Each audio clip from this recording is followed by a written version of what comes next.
హైదరాబాద్లోని క్యూబై tonic wine షాపులపై excise enforcement సోదాలు కొనసాగుతున్నాయి. 11 చోట్ల 150 మందికి పైగా అధికారులు సోదాలు నిర్వహిస్తున్నారు.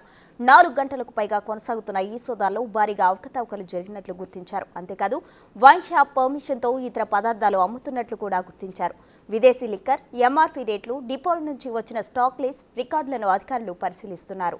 షాప్లో ఉన్న లిక్కర్ చెక్ చేస్తున్నారు. హైదరాబాద్లో ఉన్న 11 షాపులలో ఈ దాడులు కొనసాగుతున్నాయి. సోదాల్లో 100 మంది ఎక్సైజ్ అధికారులు పాల్గొన్నారు.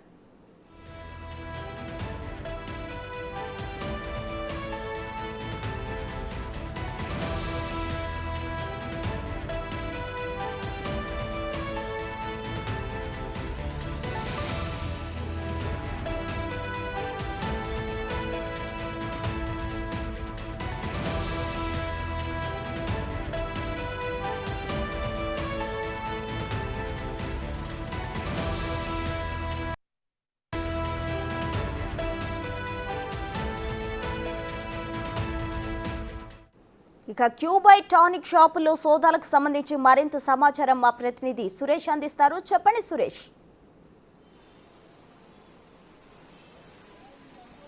మధ్యాహ్నం 2 గంటల నుంచి కూడా కంటిన్యూగా సోదాలు కొనసాగుతూ ఉన్నాయి. ఎక్సైజ్ అధికారులతో పాటు ఎన్ఫోర్స్మెంట్ అధికారులు, అదేవిధంగా జీఎస్టీ అధికారులు కూడా సోదాలు నిర్వహిస్తున్నారు.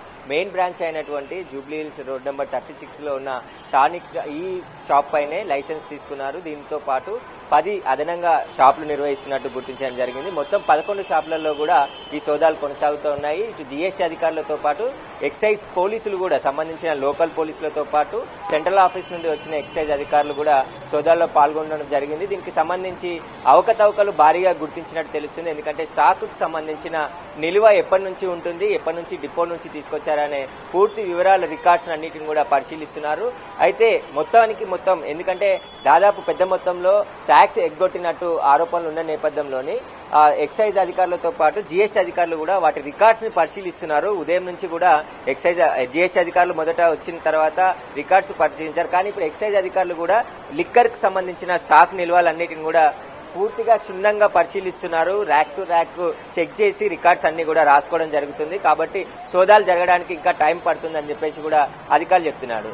జాయింట్ కమిషనర్ కురూషి ఆధ్వర్యంలో మెయిన్ బ్రాంచ్ లో 2 ఫ్లోర్లలో, ఇది గ్రౌండ్ ఫ్లోర్ కి సంబంధించి ఏర్పాటు చేయడం జరిగింది. మొదటి అంతస్తులో విదేశీకి సంబంధించిన లిక్కర్ మొత్తం బ్రాండ్లు అన్నిటిని కూడా ర్యాకులు ఉంటాయి, అక్కడ కూడా పూర్తిగా పరిశీలిస్తున్నారు. దీనికి సంబంధించి ఎన్ని కోట్ల మేర ప్రభుత్వానికి పన్ను ఎగ్గొట్టారనేది కూడా తేల్చే పనిలో జీఎస్టీ అధికారులు ఉన్నారు. దీనికి సంబంధించి అన్ని అకౌంట్స్ కి సంబంధించి, ఎందుకంటే క్యూమ్యాట్ ఇది టానిక్ కి సంబంధించిన పూర్తి అకౌంట్ డీటెయిల్స్ కూడా వివిధ బ్యాంకులో కరెంట్ అకౌంట్ ఉంది వీళ్ళకి, వాటికి సంబంధించి డీటెయిల్స్ కూడా బ్యాంక్ నుంచి లెటర్ రాసి వాటి నుంచి వివరాలు తెప్పించుకునే ప్రయత్నం జీఎస్టీ అధికారులు చెప్తున్నారు. దీనికి సంబంధించి వివరాలన్నిటిని కూడా పరిశీలిస్తున్నారు. అయితే మొత్తం వీళ్ళ 2016లో అనుమతి తీసుకున్నారు కాబట్టి అప్పటి నుంచి ఎన్ని కోట్ల వ్యాపారం చేశారు, ఇప్పటి వరకు కూడా వాళ్ళ లావాదేవీలు ఎన్ని జరిగాయి, ఎన్ని బిల్లు సబ్మిట్ జీఎస్టీకి చేశారనే దానిపైన పూర్తి జీఎస్టీకి సంబంధించిన నెంబర్ ద్వారా పూర్తి విచారణ జరుపుతున్నారు. దీనికి సంబంధించి వీరు కొన్ని బిల్లులు చూపించలేదు, స్టాక్ కూడా, ఎందుకంటే మనం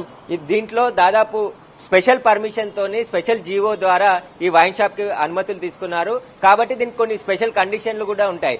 కానీ ఆ కండిషన్లన్నీ ఎక్కడా పాటించకుండా మొత్తం తుంగలో తొక్కి మొత్తం వ్యవహరించినట్టు తేటతెల్లం అయిపోయింది. దీనికి సంబంధించిన వ్యవహారంలో జీఎస్టీ అధికారులు కూడా ఎందుకు మౌనంగా ఉన్నారు? ఇన్ని సంవత్సరాల పాటు ప్రభుత్వాన్ని ఆదాయానికి గండిపడుతున్న నేపథ్యంలో ఎందుకు మౌనంగా ఉన్నారు? దీని వెనకాల ఉన్న రాజకీయ నాయకులు ఎవరు, వాళ్ళ ఒత్తిళ్లు ఎవరు చేశారనే పూర్తి విచారణ కూడా ఎన్ఫోర్స్మెంట్ డైరెక్టరేట్ దీనికి సంబంధించి చూస్తున్నారు. విజిలెన్స్ లోనే ప్రత్యేకంగా ఉండే ఎన్ఫోర్స్మెంట్ అధికారులు దీనికి సంబంధించి ఇప్పటికీ లోపల తనిఖీలు చేస్తున్నారు. ఎక్సైజ్ అధికారులతో పాటు వీరికి సంబంధించిన కీలకమైన ఆధారాలు కూడా సేకరించడం జరిగింది. దీనిపైన మొదట ఒకరి పేరు మీద తీసుకొని తర్వాత బినామీల పేర్లపైకి ట్రాన్స్ఫర్ చేసినట్టు గుర్తించడం జరిగింది. ఆ ఓనర్ ని కూడా, ఎవరైతే అనిత్ రెడ్డి ఉన్నారో ఆయనను కూడా ఇక్కడికి పిలిపించి పూర్తి వివరాలు కూడా తెలుసుకుంటున్నారు. కురిషి కూడా స్వయంగా ఇక్కడే ఉండి 2 గంటల నుంచి దాదాపు 4 గంటలకు పైగా సమయం గడుస్తుంది. అప్పటి నుంచి కూడా సోదాలు నిర్వహిస్తున్నారు. ఈ సోదాల్లో అనేక విషయాలు బయటపడే అవకాశం కనబడుతుంది. మొత్తం 11 షాపులకు సంబంధించిన లెక్కలన్నిటిని కూడా తీసే పనిలో జీఎస్టీ అధికారులు, ఇటు ఎక్సైజ్ అధికారులు కూడా పాల్గొనడం జరిగింది. వరుసగా సోదాలు చేస్తున్నారు. మొత్తం 150 మంది సిబ్బంది సోదాలు చేస్తున్నట్టు ఈ 11 షాపులో కూడా తెలుస్తుంది. మొత్తం వివిధ డిపార్ట్మెంట్లకు సంబంధించి, ఎందుకంటే జీఎస్టీ, కమర్షియల్ ట్యాక్స్, అదేవిధంగా ఎక్సైజ్ అధికారులతో పాటు ఎక్సైజ్ ఎన్ఫోర్స్మెంట్ అధికారులు కూడా చూస్తున్నారు. మనం అక్కడ చూడొచ్చు స్టాక్ వివరాలు కూడా అక్కడ ఉన్న సిబ్బందిని అడిగి తెలుసుకొని పేపర్లో నోట్ చేసుకుంటున్నారు. ఎందుకంటే విదేశాల నుంచి ఎంత మద్యాన్ని దిగుమతి చేశారు, వాటికి సంబంధించిన బిల్లులు ఎంతవరకు ఇక్కడ సక్రమంగా ఉన్నాయి, మళ్ళీ డిపోల నుండి వచ్చిన స్టాక్ అంతా కూడా ఎక్కడి నుండి తీసుకొచ్చారు, డిపోలకు సంబంధించిన స్టాక్ వివరాలు కరెక్ట్ గానే ఉన్నాయా లేదా అనేది కూడా పూర్తిగా వివరాలు అడిగి తెలుసుకుంటున్నారు. ఇక్కడ గత ప్రభుత్వంకి సంబంధించిన ఎక్సైజ్ అధికారుల పాత్ర కూడా కొందరిది ఉన్నట్టు అధికారులు గుర్తించడం జరిగింది. దాదాపు డిపోలకు సంబంధించి ప్రత్యేక అనుమతి ఇచ్చారు కాబట్టి తెలంగాణ రాష్ట్రంలో 18 బెవరేజ్ డిపోలు ఉన్నాయి. ఆ డిపోల నుంచి వైన్ షాప్ కి, ఈ ఏదైతే టానిక్ సంబంధించిన వైన్ షాప్ కి ఎక్కడి నుంచి అయినా మద్యాన్ని తీసుకునే వెసులుబాటు కల్పించారు కాబట్టి దాన్ని దుర్వినియోగం చేసుకుని పూర్తిగా అవకతవకలకు పాల్పడ్డట్టు ఎక్సైజ్ ఎన్ఫోర్స్మెంట్ అధికారులు గుర్తించడం జరిగింది. ఇక జీఎస్టీ అధికారులు కూడా పూర్తి దర్యాప్తు కొనసాగుతుంది. దర్యాప్తు తర్వాత అన్ని విషయాలు కూడా బయటకు వచ్చే అవకాశం కనబడుతుంది. 2 రోజుల క్రితమే సోదాలు చేశారు, కానీ ఆ సోదాల్లో కొన్ని మాత్రమే ఎవిడెన్స్ దొరికాయి.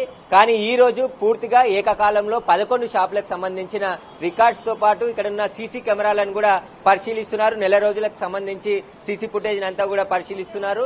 స్టాక్ వివిధ డిపోల నుండి వచ్చిన స్టాక్ వివరాలను కూడా క్షుణ్ణంగా పరిశీలిస్తున్నారు. ఏ ఒక్కటి కూడా మిస్ కాకుండా ప్రతి కోణంలో దర్యాప్తు కొనసాగుతుంది. కాబట్టి మొత్తం లెక్క తేల్చే పనిలో జీఎస్టీ అధికారులు, ఇటు ఎక్సైజ్ అధికారులు ఉన్నారు. ఎక్సైజ్ రూల్స్ పాటించకుండా గత ప్రభుత్వంలో ఈ వైన్ షాప్ అయితే దాదాపు రాత్రి 2 గంటల వరకు కూడా నడిచేదని చెప్పేసి కూడా చెప్తున్నారు. అప్పుడు కూడా అంటే మామూలుగా వైన్ షాపులు అన్ని కూడా 11 గంటల వరకే క్లోజ్ చేయాలి, కానీ సమయానికి కూడా వీళ్ళకి మినహాయింపించి అమ్మకాలు జరిపినట్టు తెలుస్తుంది. 100 కోట్ల వ్యాపారం చేశారు. లిక్కర్ పాలసీ, కొత్త పాలసీ అంటే పాతకు సంబంధించిన ఎక్సైజ్ రూల్స్ కు విరుద్ధంగా ఈ పాలసీని తీసుకొచ్చి విదేశీ మద్యం పేరుతోని తెలంగాణకు సంబంధించిన బెవరేజ్ల నుంచి కూడా మద్యాన్ని తీసుకొచ్చి అమ్మకాలు జరిపారు. ఇక్కడే అంతా కూడా గోల్మాల్ పాల్పడి మొత్తం ప్రభుత్వ ఖజానాకి గండి కొట్టి వాళ్ళ సొంత జేబుల్లోకి ఏదైతే డబ్బులన్నీ కూడా మళ్లించారని చెప్పేసి కూడా జీఎస్టీ గుర్తించడం జరిగింది. పెద్ద మొత్తంలోనే అవకతవకలు జరిగాయి. మొత్తం సోదాలు ముగిసిన తర్వాత వివరాలు వెల్లడించే అవకాశం కనబడుతుంది. Right, thank you Suresh.